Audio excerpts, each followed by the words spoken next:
Hello again, and welcome to another lesson on IELTS General Training Module, Writing Task 1. So this is the third lesson about the different types of letter that you'll have to write, where we go over a full letter. So this is lesson 7. Lesson 6 was a formal letter to someone you don't know. Lesson 5 was a formal letter to someone you know, and this lesson is about an informal letter, so generally a letter to a friend. So we're going to go into detail about the sample essay that's on the website. So if you're watching this on YouTube, you can find a link below the video. And if you're on the website, just scroll down under the video and you'll find the materials that you see in this lesson. Okay, so let's get started. So if we have a look here, sorry, I had to put my glasses on, reading glasses. If we have a look here, we can see dear ... So again, we know that's to someone we know. And if we look at the question, you have recently moved to a different house, write a letter to an English-speaking friend. So generally speaking, your informal letters will be to a friend. So I've heard some students ask, what about letters to a family member, which to me would seem clear is an informal letter, but if you come from a culture where you have more formal relations with people in your family, you probably don't need to worry about that. I was an examiner for a bit over 6 years, I think, and I don't remember ever seeing any informal letters that weren't to a friend. Most of the ones I've seen on the internet, they don't look like real IELTS questions. So it's pretty unlikely that you would get that type of letter on the test. If you did, just respond informally. So basically, you could think of friends and family, if you like to, as default informal situations, without a doubt. So if we think, what do we have to do in this letter? So explain why you have moved, describe the new house, invite your friend to come and visit. So what's the purpose of our letter? To tell our friend that we've moved to a different place. What do we have to do? Explain why, describe the new house, and invite our friend to come visit. So again, none of those things are really directly related to explaining that we have moved. You know, in the same in the way, if you're writing a letter, the purpose is to make a suggestion. One of these bullet points will say, suggest blah, blah, blah, blah, blah. So none of these things are actually related to actually informing the person that we have moved, but it's just giving information. It's an informal communication. You know, it's a friend, so you would go into more detail about these things. And that's why you can see these three specific things would work quite naturally together in that type of letter. So again, if where you're from, you wouldn't necessarily write a letter like this. All you have to do is follow the information in the question and you'll be fine. So we're going to explain and describe. So again, that's pretty straightforward. And then we're going to invite our friend to come visit. So explaining the situation, describing our new place, and inviting our friend to come visit us. That's what we're going to do. So start out with, Dear John, I hope you're well. Just dropping you a line to let you know that we have moved to a new house. So first of all, this type of phrase is very natural in a letter. If you want to put it in, put it in. I hope you will. You don't need to. The purpose of the letter is just dropping you a line, you know, to let the person know that we've moved. But again, it's natural to put that in. If you want, put it in. If you don't want to, you don't need to. It's not essential. Let's see. But again, it's also an easy way to show that you know the conventions of letter writing or email writing in English. Something you would say to a friend at the beginning of a letter. So it's not a bad idea. This means I'm just dropping you a line. So dropping the subject is acceptable in with this particular phrase in an informal way. So drop someone a line is an informal way of contacting someone in writing. And I've said why. I'm writing to let you know that we've moved to a different house. So as you know, our previous home was getting a bit cramped or, you know, crowded with the arrival of the baby, and we needed some extra space and some peace and quiet. Oh, there's a mistake. I should fix that on the website, peace and quiet.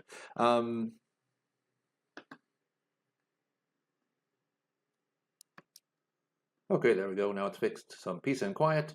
The traffic on our street was starting to get on our nerves, and with all those cars zooming up and down the street, we were, of course, worried about the safety of the baby. Okay, so again, explain why you have moved. So I've gone into quite a bit of detail. You see, 197 words. This is fairly long for a letter, but generally it's okay for this length if you can do it in that time. So if you look at the length of my body paragraphs for the letter, so these first two are a bit longer. Again, focus on communicating your ideas clearly in an appropriate way for the prompt and doing it within 20 minutes. And don't worry so much about the word count. Again, I could, if I were pressed for time, I could give a little bit less detail. So second one, our new place is on a quiet street just on the outside of town, but it's still close enough to the main road into Spudsville to be convenient. So if you use a name of a city or a town, you can make one up, as I did, or you can use a local one. Just be sure it's clear that it's a place, so make sure you capitalize it. The house is quite a bit bigger with an additional bedroom, bathroom, and laundry room as well. There's also a large backyard with a vegetable garden, which is fantastic. So again, just describing the house. Again, you could describe an apartment, you could describe your apartment, your dream home. It doesn't matter. A reasonable amount of detail so the person knows approximately what sort of place you live in. So then I come to the third part, invite your friend to come and visit. In fact, we're going to make use of the yard this weekend and have a barbecue. We hope you'll all come and join us for the fun. You don't need to bring anything, and I'll text you the address of our new home later in the week. So again, making an informal sort of invitation. Hope you'll come and join us. That's a way to invite someone. So you're not asking them to come, but when you say to someone, I hope you'll come, or I hope you'll come, you're inviting someone and telling them that they're welcome to come to a certain event. So again, you would be fine like if you didn't know that particular phrase. So we'd like to invite you to come see our new house. We'd like to invite you to the barbecue. We'd like to invite you to visit us this weekend, whatever. So that's slightly more explicit. It's fine. So again, what you're doing is inviting the person, and that needs to be clear. And here we have hope to see you this weekend. Again, I've dropped the subject. Same way, just dropping you a line. I'm just dropping you a line. We hope to see you this weekend, or I hope to see you this weekend.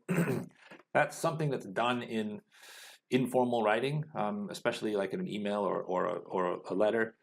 Not for every sentence. So in certain situations. So again, like if you're not sure about something like that, it would be absolutely fine to just write it the way that you know it, the more common with the subject. This is a bit more, what's the word? Idiomatic, colloquial, the way that people write when they write. But again, that's not something you should worry about as long as the meaning of what you're saying is clear and it's still informal or not formal, then you'll be fine.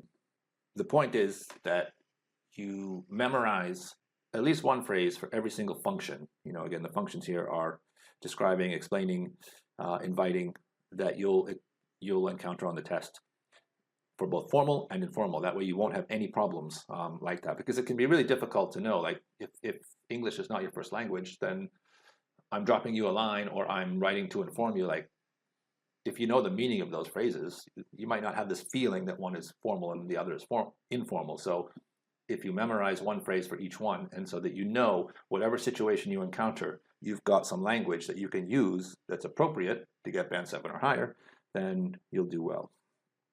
So okay, let's have a look at the highlighted phrases. So fixed phrases for letter writing in red, cohesive devices and referencing devices in orange. Again, there's just one referencing device here. That's not uncommon. Just refers back to something that you have mentioned before, and less common vocabulary in blue or purple. Okay, so just dropping you a line to let you know, just dropping you a line to tell you, that's a phrase that you see in writing. As you know, it's kind of a cohesive device. Just a way to begin a sentence, an informal way to begin a sentence. However, if you use this as you know, well, I've seen this used incorrectly a lot where you're giving some information that the person wouldn't necessarily know. So like maybe if it's a formal letter, there was a letter where you write to complain about a piece of equipment that you bought to use for your job. So if you wrote this this formal letter to someone you don't know, and you wrote, as you know, I work in an office. So that's the context I've seen it used incorrectly. So again, you're writing to someone you don't know. They don't know anything about you. As you know literally means I'm telling you some information that you already know, and I'm just reminding you of it because it's relevant to what's coming next. So be careful with that one. Previous home, again, previous is a decent word to use. Getting a bit cramped, so getting crowded with the arrival of the baby. These are all just phrases, words that go together, some peace and quiet. Starting to get on our nerves. If something gets on your nerves or starts to get on your nerves, starts to irritate you. Cars zooming up and down the street, so that just means cars going fast up and down the street. Worried about the safety of something. New place is a way to refer to a new home or a new apartment. A quiet street just on the outside of town is a phrase used to refer to homes in a particular area. So I'm referring back to something I've already mentioned. So that is our new place, the place where we live. So if I said our new place is on a quiet street, just on the outside of town, but our new place is still close, right? It's very redundant sounding. So this is what a referencing device is for. You probably use them without even realizing it. Close enough to something to be something. Something like that. So this is a phrase, close enough to be something. Let's see. A large backyard with a vegetable garden. Again, just a good way to describe. Cohesive device, in fact, make use of something. That's a phrase. So we hope you'll all come and join us. Kind of a phrase you can use for inviting someone to do something. Again, for any of these, there's nothing that makes any of these a necessary phrase. It's just the vocabulary I came up with for this particular situation at that particular moment. And that's exactly how you should approach every letter, every essay. So, on different days with different questions, you're going to come up with different vocabulary, different ways of phrasing things. And the most important thing is that you've got a good enough level of vocabulary to get the score you need. That's not an issue for most people, but more importantly, that you're communicating clearly and effectively using that vocabulary that you know correctly and appropriately. So hope to see you this weekend. Again, that's one where if you couldn't think of what to write for that, you didn't know one, leave it out. Very little difference, if any, in your score. Cheers. Cheers is a way that people end emails in English with their friends. So I had a student once tell me that cheers was too informal for an informal letter to a friend. It's not. It's a what's the word? It's a realistic way that an English speaker would end a letter to a friend. Where in fact, often people, the phrases that people use, warm regards, best regards, are absolutely appropriate, but they're probably a bit old-fashioned. But so in terms of like being realistic, cheers is absolutely fine. If it makes you feel like it's too informal, choose one of the other ones. Either way, just make sure you're using an informal way to end your letter. So one final thing that I want to mention, and this is related not just to task 1 but also to task 2, but it's something that there's a lot of confusion about, and that is whether or not you should use or can use contractions in different parts of the writing test. So if you see this, I hope you're well at the beginning of the letter. Dear John, I hope you're well. So your is a contraction of you are.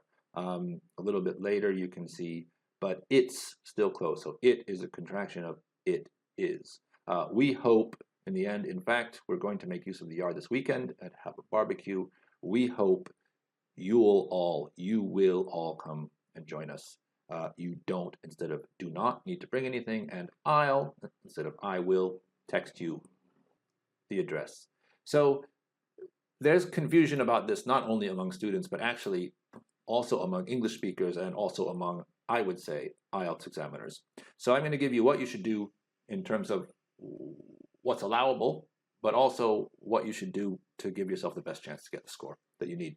So using contractions is something that is taught that you shouldn't do it in formal writing in some English-speaking countries. In other English-speaking countries, it's not taught that way. At least I can say I'm American, so in the United States, I'm 49. When I was in school, I don't remember learning this.